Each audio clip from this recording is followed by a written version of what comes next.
Bismillahirrahmanirrahim. Assalamualaikum warahmatullahi wabarakatuh.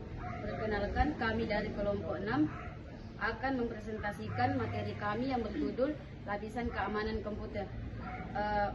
Sebelum melanjut ke materi, perkenalkan, nama saya Wanda Sari sebagai moderator pemandu materi presentasi pada hari ini. Dan teman saya yang akan membawakan materi pertama yaitu Asriani, yang kedua Serlisda Ramadhani, dan yang terakhir Farida Rahman.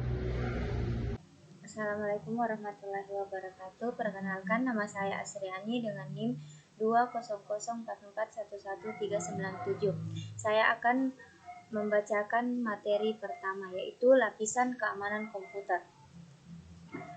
Pokok materi: pertama, lapisan fisik; yang kedua, lapisan lokal; yang ketiga, keamanan root; yang keempat, keamanan file dan sistem file; yang kelima, keamanan password dan enkripsi; yang keenam, keamanan kernel; yang ketujuh, keamanan jaringan; dan yang kedelapan yaitu keamanan bootloader. Lapisan fisik. Pertama, membatasi akses fisik ke mesin. Akses masuk ke ruangan komputer, penguncian komputer secara hardware, keamanan BIOS, dan keamanan bootloader. Yang kedua, backup data. Pertama, pilihan piranti back, dan kedua, penjadwalan backup. Ketiga, mendeteksi gangguan fisik. Log file.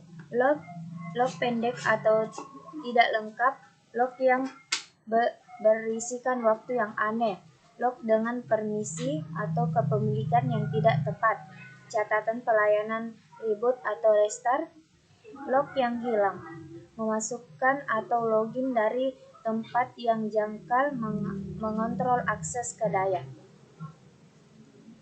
Keamanan lokal. Keamanan lokal berkaitan dengan user dan haknya. Yang pertama, memberi mereka fasilitas minimal yang diperlukan. Yang kedua, hati-hati terhadap saat atau dari mana mereka login atau tempat seharusnya mereka login. Yang ketiga, pastikan dan hapus rekening mereka ketika mereka tidak lagi membutuhkan. Keamanan root. Ketika melakukan perintah yang kompleks, beberapa orang merasa terbantu ketika melakukan touch atau pada sistem mereka.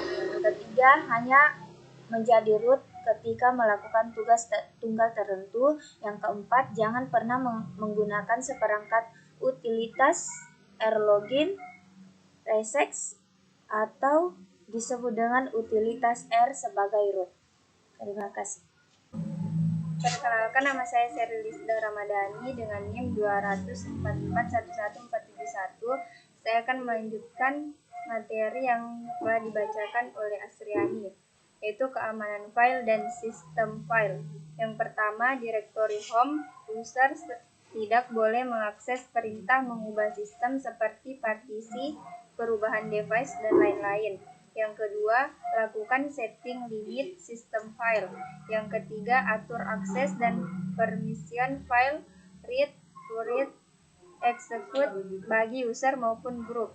Yang keempat, selalu cek program-program yang tidak dikenal. Keamanan password dan enkripsi. Hati-hati terhadap brute force attack dengan membuat password yang baik. Selalu menginskripsi file yang dipertukarkan. Lakukan pengamanan pada level tampilan seperti screensaver. Keamanan kernel. Selalu update kernel sistem operasi, ikuti review, bugs, dan kekurangan-kekurangan pada sistem operasi. Keamanan jaringan. Waspadai paket sniffer yang sering menyadap port Ethernet. Verifikasi informasi DNS, lindungi network file system, dan lakukan prosedur untuk mengecek integritas data. Baiklah, perkenalkan, nama saya Farida Rahman dengan nomor NIM 20044111430. Saya akan melanjutkan materi yang telah dibawakan oleh teman saya. Keamanan bootloader. Bootloader bisa diartikan sebagai program yang menjembatani sistem operasi sebuah komputer dan memori. Ketika mulai dihidupkan, kinerja komputasi akan masuk ke dalam program BIOS sebagai gerbang utama. Nah, sistem bootloader ini memang tidak akan tampak di muka karena ia bekerja di balik layar. Yang pertama, backup data. Yang kedua, pemilihan piranti backup. Dan yang ketiga, penjadwalan backup. Terima kasih. Oke, baik, itulah pemaparan dari presentasi kelompok kami. Jadi kesimpulannya yaitu sistem keamanan komputer merupakan sebuah upaya yang dilakukan untuk mengamankan kinerja dan proses komputer. Penerapan komputer security dalam kehidupan sehari-hari berguna sebagai penjaga sumber daya sistem agar tidak digunakan, modifikasi, interupsi, dan diganggu oleh orang yang tidak berwenang. Keamanan bisa diidentifikasikan dalam masalah teknis, manajerial, legalitas, dan politis. Oke, itulah tadi hasil presentasi dari materi kami. Kurangnya mohon dimaafkan. Billahi taufiq wal hidayah. Assalamualaikum warahmatullahi wabarakatuh.